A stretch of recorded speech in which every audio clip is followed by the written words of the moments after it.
Hello everyone, my name is Christian. Welcome back to Tekpon. Today our guest is Samuli, the CEO and co-founder at TalentBee. Hello. Hi, thank you for the invite. Thank you for joining. Please tell us what your company does. So at TalentBee, we do talent acquisition for fast-growing SaaS companies. So basically, the problem we are solving for those companies is to make sure that finding right talent and having those talent stay within your company won't become a growth bottleneck. So it's a combination of recruitment, employer branding, and building talent pipelines for SaaS companies. What are the services that you offer? Most of our customers are ongoing customers, so we kind of believe in them doing recruitment, employer branding, and talent pipelines. That it should be an ongoing process rather than a kind of project-based, but we also do some headhunting projects on the side every now and then. How do companies usually run their talent acquisition processes? I think kind of typical challenge, if we look at kind of typical SaaS company, I think most companies do it in a quite ad hoc way. And what I mean by that is like they realize that, oh no, now we need a developer, or oh no, now we need another salesperson or marketing person, and then they start to look for that person. Mm-hmm. And it's kind of weird for me because I have background from sales and marketing. And if I look at like how SaaS companies are running their sales and marketing, there's typically a sales strategy, marketing strategy. They are doing it all the time, building those sales pipelines, making sure that they are nurturing potential customers. They're kind of doing it all the time. But then when we look at recruitment in a lot of companies, it's very project-based. And how should they do it instead? What's the better solution? I think the better solution is try to approach it in a similar way that you are approaching your sales, your marketing, your product. So I think every SaaS company out there, they do have a product roadmap or they have a sales strategy or something like that, and they are doing it all the time. And if we look at like the traditional, let's say, sales strategy, where that typically starts from is the business goals. So when you are thinking about your recruitment, who you should be hiring, like first you should be thinking your business goals, what is happening in your product, when you are getting next funding rounds and so forth. So you should kind of consider the big picture. And after you know the big picture, then you should be considering, okay, who or what are the team members that we need to kind of achieve those business goals, and when do we need those people? Like what kind of people we need right now, what kind of people we need in 6 months, what kind of people we need in 12 months, what kind of people we need in, let's say, 24 months when we are raising A round or B round of funding. So kind of having that long mindset over there. And then I think lastly, what like a lot of companies are still lacking is the fact that companies are thinking like, what kind of talent we need? And that is, of course, kind of important questions to ask, like, hey, what kind of salesperson I need, what kind of marketing person I need. But the thing that most companies forget is like what kind of person I really can get, like for who this is the next possible career step. Because I feel like a lot of time, let's say, a SaaS company is looking for head of sales. Mm-hmm. And then they're like, okay, we want someone who has done the same exact thing in the past. Like, why would that person join your company? Exactly. And you really need to kind of understand that one. Of course, for someone, it might be salary. For someone, it might be the culture. For someone, it might be that they want to really do the trip again. But most of the people who are working for companies, kind of, they always want to get that next career step. Like, do something that they haven't done before. And there is kind of misalignment over there on, like, what companies want and then what the talent wants. So kind of really finding the balance over there is super, super, super important. So you can forecast that in the future and be honest with yourself to see what you really want and what you really can offer and see what you can get. Yeah. Exactly. But what do you think is the cost of a wrong hire? The true cost. It is a lot. And if we really think whatever the role is, it is super, super expensive to hire the wrong person. Let's take an example. For example, let's say head of product for your SaaS company. Yeah. What happens if you fail to hire the wrong person? Basically, well, first of all, you use a lot of time for hiring that person. Let's say 2, 3, 4 months of your time. You might be using some agencies there. You might be doing it yourself. But it takes a lot of time. Yeah. Then you get someone on board, and they work for your company, let's say 5, 6 months, and then they are not a fit. You'll be paying their salary for 5, 6 months. Then your product is not going where it should be going. You might lose some customers. You are unable to close new customers because your product isn't compatible anymore. So eventually, I think there's a lot of data on that one, but roughly estimated like one wrong hire is easily like 100K for the company. So it's kind of huge money to be missed over there.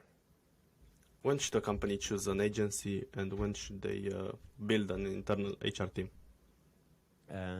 I think that even though I'm from recruitment agency, I think every SaaS company should own their own talent acquisition function. And the main reason why I believe that one is that kind of the people and talent acquisition function is one of the most important functions of your business. If you don't have the people, you don't have the business. And if we look at basically any SaaS company or any SaaS founder that I've been talking to and ask like, hey, why they've been successful, everyone is mentioning, hey, our team is so good. And the key over there is really to build that team. And I believe that companies really should be owning that function by themselves. But how I see that one going is like when you're starting out your own SaaS company, of course, in the beginning, you are, as a founder, you are basically doing the recruitments. It's through your networks, and you are really trying to find people out there who should be joining your company. You might be doing some outreach on LinkedIn for potential employees, maybe do some job ads and so forth. And then at some point comes the moment when you should have a full-time talent acquisition person in your team. Of course, the earlier the better, but I think a good kind of rule of thumb there is that when you are recruiting plus 10 people a year, then there's kind of enough work for a talent acquisition professional in your team, because it really takes time to find those people. And then when it goes to kind of utilizing agencies, I think there are kind of multiple reasons for that one. For sure, like one, when you are opening up new markets and you want to have, let's say, market experience from that particular market. Typically in between, when you are still kind of doing the hiring as a founder, but before kind of going to having an in-house person, there's typically a lot of things to be done. And on those cases, like agency with, let's say, 50% working hours would make sense for me at least. And then I think one place especially is like when you are raising funding. Because typically, of course, there are exceptions, but typically when you are raising funding, it means that you are growing your headcount rapidly over the next 12 months. And then you just kind of do it yourself. So then you really need to be fast. And that's, for example, for us, the best spot to work with customers who has just raised their seed or a round of funding. And then there's like a lot of hiring happening. So then there's kind of too much work for the current team. Makes a lot of sense. Thank you for sharing these insights. And how can you find that right person, that right first talent? Yeah, person. That's a good question. I think when we come back to the fact we talked earlier, so I think there are kind of few things you should be first asking yourself before kind of trying to find that talent. And I think the three most important questions is like, first, what kind of skill set we need from the person who's joining our team. And these are typically like kind of hard skills. Then there's kind of what kind of person fits our culture, fits our team. And then the third one, the one that most companies forget, is like what we can really get. Like who would be super excited about this opportunity. So kind of once you figure out those three questions and you really kind of nail down the profile you are looking for, then you can kind of start a search. And I think the profile definition is something that most companies miss, and it's super interesting. For example, I'm currently working with one SaaS company on head of sales recruitment. Mm-hmm. And what's super interesting is like their management team, when I kind of have discussions with them, ask questions, like all of them want different things.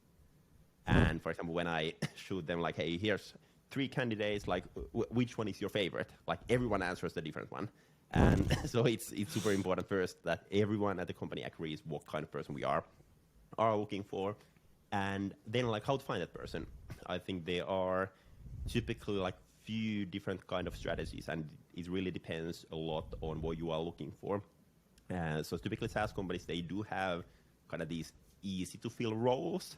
For example, in this current market situation, I feel like it's quite easy to find recruiters. It's quite easy to find marketing people. It's quite easy to find customer success people. And for example, for us and our customers, like just opening up a job ad, doing that one properly, you will get high quality applications. But then on the other hand, when you are looking, let's say, a more senior technical person or someone to your C-level or account executive, then suddenly like opening up a job ad doesn't work that well. So you really need to be finding those potential candidates, doing outreach them, multi-channel, and really trying to get them kind of interested in the opportunity. And of course, kind of in the long run, you should be building those talent pipelines. So just to give an example, like if we look at a SaaS company that is like growing and they will need like a lot of account executives in the upcoming years, they should be talking with account executives all the time, even though they wouldn't be hiring right now, like building those relationships, nurturing them. And then when they are in a situation, let's say that, hey, okay, now we raised a round of funding, then there are already those people we have a relationship with and we can kind of continue the discussion with rather than starting from zero, from scratch. That's super smart. So that's what it means to build a pipeline, right? To have the relations. Yeah. And I wanted to ask you, what is employer branding? I think you mentioned it once. Yeah. I think employer branding is super important, and I think we can look this from sales and marketing perspective first.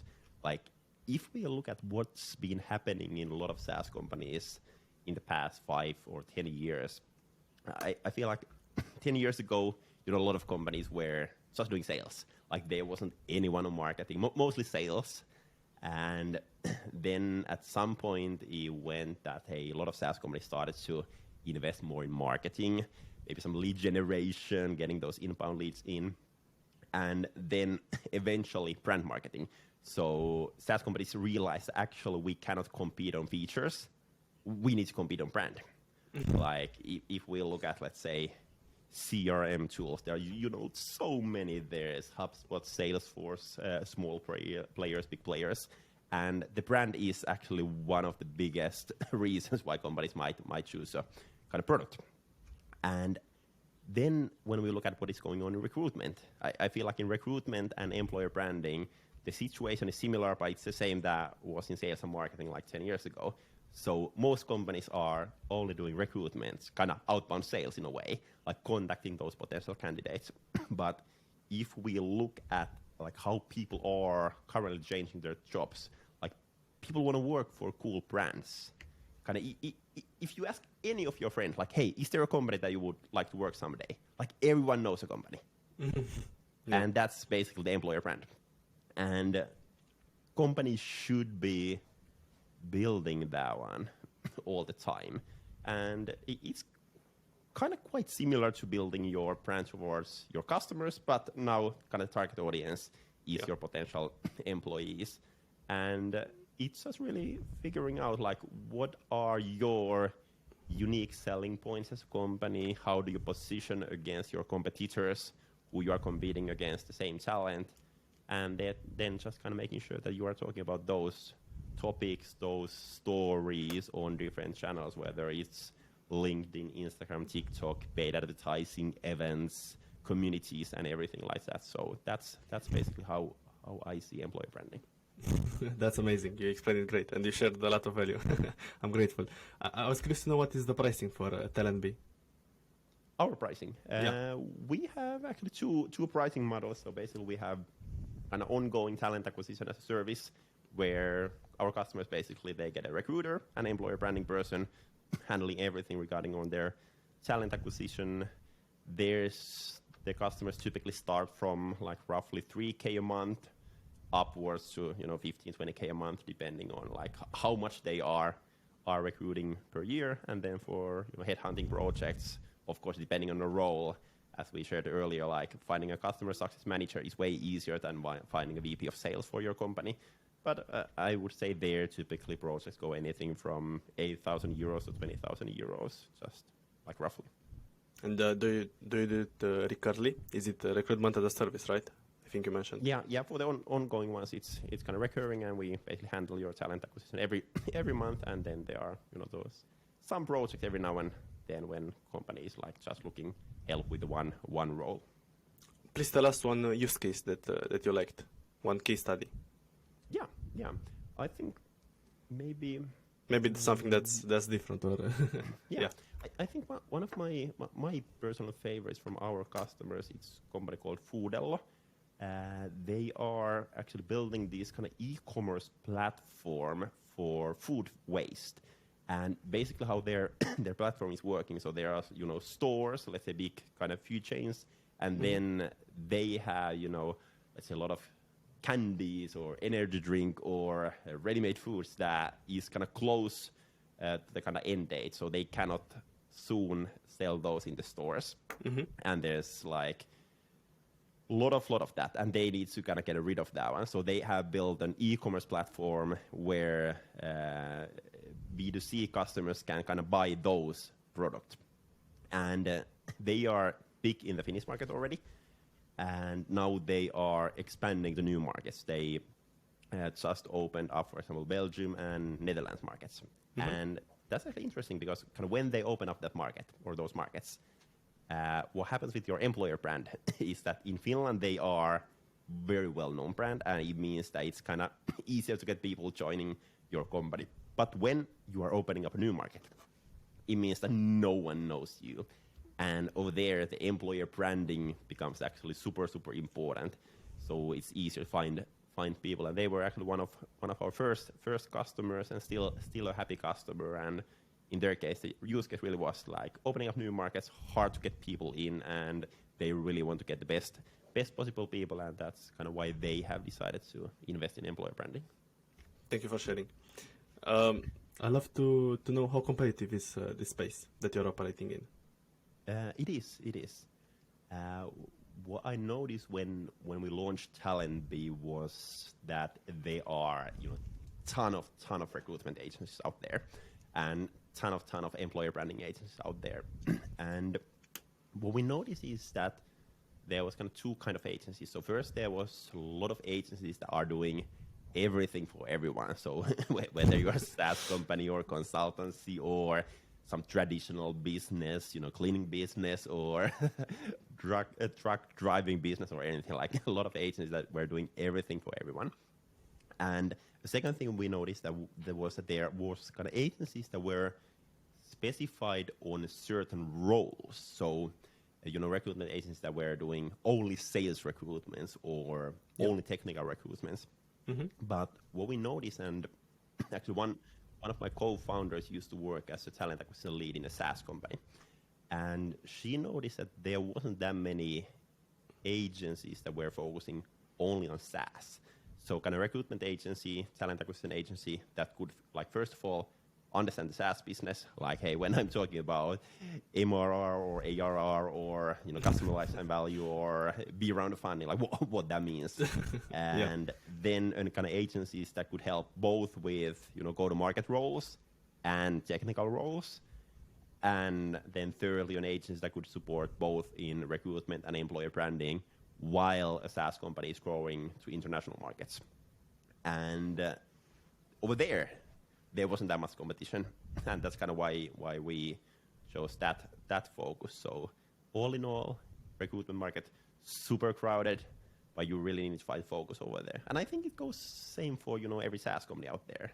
Like there really isn't that much space on bringing something super new, like hey, marketing automation tool. No way, but a marketing automation tool focusing only on something. Exactly. I think that's the key here. Yeah, exactly. And when did you start the company? We started the company in August last year, so it's been 8 months now, so still quite early. How big is your team right now? We are now 5 people, so growing. Soon we can hire more people, and so far it seems that customers are happy and buying more, so kind of going towards the right direction. Are you bootstrapped? Yeah. Are you planning to stay that way, or are you planning to raise any funds? Most likely that way. It seems that we are, already cash flow positive, and kind of making good money that we can kind of easily invest on growing the company. So at least for now kind of continuing that way. But we'll see. It might change at some point, but for now it seems to be the kind of good way to go in a profitable way. I feel like in the current situation in the finance market, I think it's better to be profitable and maybe grow a little bit slower than grow super fast but kind of burn a lot of cash while doing it. Yeah. Did you found product market fit?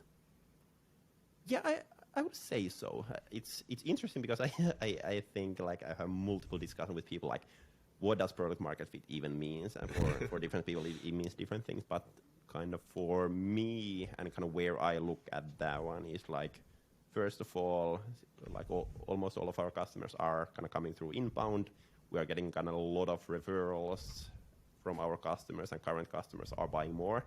So kind of those three things kind of tells me that kind of we are there or very close to there. Which strategy was the best one for gaining new people, new customers? For us, we've been kind of investing heavily on brand. So we decided actually on the beginning that like we don't want to be doing cold calls, but rather really build brand, produce a lot of valuable content. And for us, there's been kind of three major things that we've been investing. So first of all, LinkedIn, kind of organic reach. So everyone who's working at TalentBee are doing like a lot of content on LinkedIn on different forums, text-based, video-based, all that. Second one being our podcast I'm hosting is called #TalentBus, and that is where I interview SaaS founders or SaaS head of people around their talent acquisition, and it's good for kind of two reasons. So first, kind of building a brand, but at the same time, like inviting people to that show that might actually become a customer someday as well. So that's been working extremely well. And then the third one is like events and kind of communities around that one. We are actually last autumn we organized one, and now actually next week we are having one big event as well. And I feel like that is super great way to grow as well, and especially if we look at what's going on the content side, ChatGPT, a lot of folks pushing a ton of content on social media. I do believe on that one, but I actually believe that kind of insight events will be super crucial in the future as well. By side events, do you mean webinars? Sorry, say again? By side events, do you mean webinars? Sorry, on site, so kind of really live events where people kind of meet. Something like webinars, right? Yeah. Mm-hmm. Yeah, I didn't know if you were referring to physical ones or online ones. Yeah, I think both are interesting, and we've been testing out both. I think for online ones actually, webinars are good, but what we've been testing lately is, for example, having a kind of community where we go together, once a month. We do kind of webinar kind of start where we give an intro to the topic, but then we actually discuss the topic together with the participants. So I feel like that is working better than kind of traditional webinars where people just come to listen for that one. So you invite your audience to talk with you and ask questions. Yeah. And that's awesome. Yeah, and as you said, social media and the content market is being flooded with AI, and the live video cannot be replaced by AI yet. Yet. What do you think was your biggest challenge since starting the company? I think for us, there's been kind of two big challenges. Like first of all, everything that's going on in the market. So kind of our ideal customer profile, they are SaaS companies who have raised funding, and because of that one, they are typically hiring a lot of people. And now when we're seeing what's going on in the financial markets, it's kind of way harder to raise capital at this stage. A lot of companies are not hiring people, and the main reason for that one is that they want to go from growing to being a profitable business. So that has created some challenges, but still there are a lot of companies who are hiring. We are able to grow our team. I have actually new colleagues starting next week in my team, because we are kind of full of business. So it's going good, but we are not able to grow maybe as fast as we could be growing in a kind of normal market situation, if you could say it that way. So that's been one. And then I think a second one is that we are also, I think, struggling with the same that our customers are struggling. So, when to hire a person. And I think it's always, finding the balance between growing your revenue and growing your headcount in a kind of good manner. And that has been a challenge for sure. We are kind of trying to eat our own medicine over there and, build those talent pipelines that we do have a lot of recruiters and employer branding people that we've been talking lately, nurturing, having those discussions. And for example, right now, when we needed a person to join our team, we were able to do it super quickly because of the fact that we had those talent pipelines. But I still think that it has been my kind of biggest challenge, like revenue, resourcing, new people, and how to find the balance over there. I understand. And what is your future vision? Well, we had this goal of 5 years, 50 people, 5 million in revenue.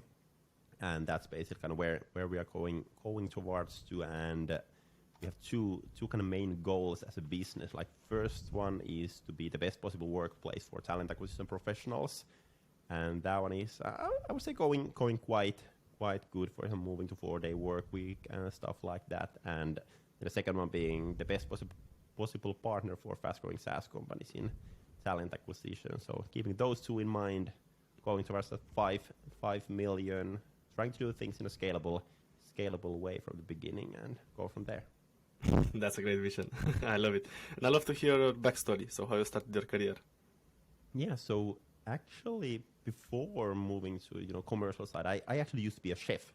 That was my my dream job as a kid, and I worked in a lot of different restaurants when I was younger.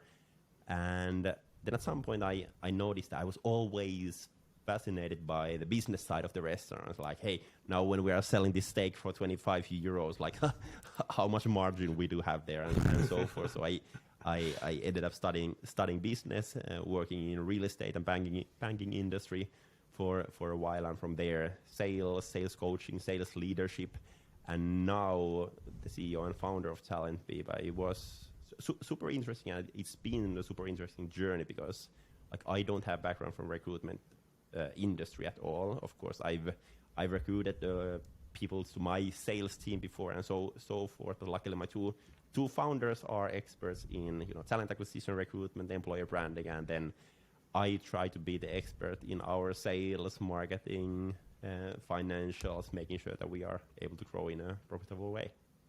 What's your best piece of advice for a starting founder? It's a good question. I think two things. Like first, topic that we'll be discussing today, like find the right people. Like your co-founders, your first employees, they have a kind of huge importance on where things are going. And then I would say the second one is regarding your customers. So don't fall in love with your own idea or your product, but rather your customers' problems, like interview them like crazy to understand like what they are struggling with, and then kind of build your product or your service around that one. What's one negative thing that you see SaaS companies do when hiring, and what's one positive thing that you see? I think maybe the negative thing is that I feel like a lot of SaaS companies are trying to hire someone who has done it before. And I kind of get it, but then at the same time, like what I see every time over there, that those people are lacking the motivation for the role. And typically, I think SaaS companies should be, of course, you should be hiring for the skills, but I think the motivation, the opportunities to grow, like if you can find someone like that, it's way better. Kind of underestimating that one. I think that's kind of one bad thing. And what I think is kind of good, and what I feel like a lot of companies are starting to realize, and what I'm super happy about, is like a lot of recruitment processes in the past, they were only about validation of the candidates and their skills. But now I feel like a lot of companies have realized that it shouldn't be only about validation, but it should be a lot about selling your company to the candidate, like why they should be joining your company. And I feel like more and more companies are starting to realize that one, and I'm super happy about that one happening in the market. Thanks for sharing. And when a SaaS company is looking to build a new department, should their first hire be an expert or an experienced person and build them up? What's your take on that? That's a great question. I think, of course, depends a lot on the situation. But what I believe in is that it depends on like how fast you are going to grow. Like, let's use a head of sales as an example. Yeah. Like you are kind of quite beginning SaaS company and kind of you are starting to build your go-to-market strategy and you are starting to build your sales team. If you have raised a lot of capital and your plan is to scale the sales team, let's say to 10 people within a year, then for sure I would hire an experienced head of sales who comes there and builds up the team. But if you're kind of hiring a head of sales, but in reality the role is sales and you're planning to, okay, let's test for 6 and 12 months and maybe after that one start to gather up the sales team, then you are really not looking for a head of sales. You are looking for a salesperson. And on that case, I would really go with a kind of salesperson or account executive who has already experience from selling, but wants to move towards leading a sales team. Because still, like, you know, during the first year, it will be most of the time for selling. So I think that comes down to the profile definition. What do you really need? One thing I learned from you today is that clarity is the most important, because if you do not know what you want, you cannot get it. So yeah, exactly. I think that's super important, and I really appreciate the examples. They help a lot. I have a few questions left. What are the hiring trends that you see in the future? Yeah, it's a good question. I actually just interviewed with my colleagues roughly 50 SaaS companies around 50? like what's 50, around what's going on in talent acquisition in this market, and I think maybe some kind of interesting learnings from there. First of all, basically everyone was reporting that like salespeople and senior technical person are super hard to find, and that's for sure something that's going on. Then maybe second one that came down maybe more in a way that like how maybe the job market is about to change. So 2 things over there that are clearly happening. First of all, like revenue operations, that seems to be super hot right now.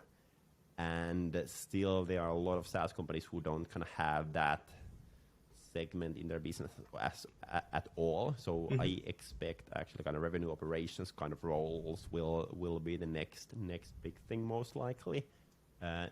Then the second learning was I feel like more and more companies were trying to find people for some particular roles, but kind of understanding of business and understanding of customers is super important. For example, right now we are looking for integrations engineer for one of our customers, but they are actually not looking for that technical person anymore, but someone who can also kind of have the customer facing role over there. So I feel like understanding of business, understanding of customers is coming a lot. And then maybe lastly, like what's going on in the remote work. And what I mean by that is like companies are no longer trying to hire people who can be in the office. So for example, a Finnish-based company, the employees don't need to be in Finland, or US-based company, the people don't need to be in the office in San Francisco or New York or everything like that. And that is changing the market a lot. When you can hire people, let's say from lower paying countries, that is also bringing some challenges for people and companies, because what I like to believe is that you should be paying your employees based on the value that they are bringing for the business. Correct? Absolutely. But then at the same time, living expenses, let's say Romania against New York, completely different level. So should you actually be paying more for the developer who's sitting in New York than in Romania, for example? And that will be an opportunity for companies, but it will be also a challenge from multiple perspectives, from salaries and for running remote teams, different cultures, different time zones, and all that. So I'm super excited to see what's going to happen over there. You made me excited, so that's great. I have one last question. What's your favorite software that you use daily? Sorry, can you say again? What's your favorite software? Your favorite SaaS product? I think there are Or top multiple two, top ones. three? You know, there are multiple ones. You know, I'm still, even though the title says CEO, I'm the sales guy of the company. So HubSpot is something we use a lot. And then maybe another one worth mentioning is Jasper.ai for, you know, content production. Mm-hmm. And it's super interesting both for, you know, our own marketing, what's going on there, as well as recruitment and employer branding, like how to create better job ads or how to send no thank you messages or how to produce employer branding content utilizing that one. So I think those two are the main main ones, of course. Like I think I just went through our softwares this week, and I think there was like 17 or 18 different SaaS tools that we were using, so a lot of others as well. Awesome. Is there anything else that you want to tell us today on the podcast? It's a good question. I think we are done. If you have any questions regarding talent acquisition, feel free to reach out to me at LinkedIn on Samuli Salonen. Happy to chat more. But I think great episode, great questions, and thanks for the chat. I'm super grateful. Thank you so much. I really appreciate it.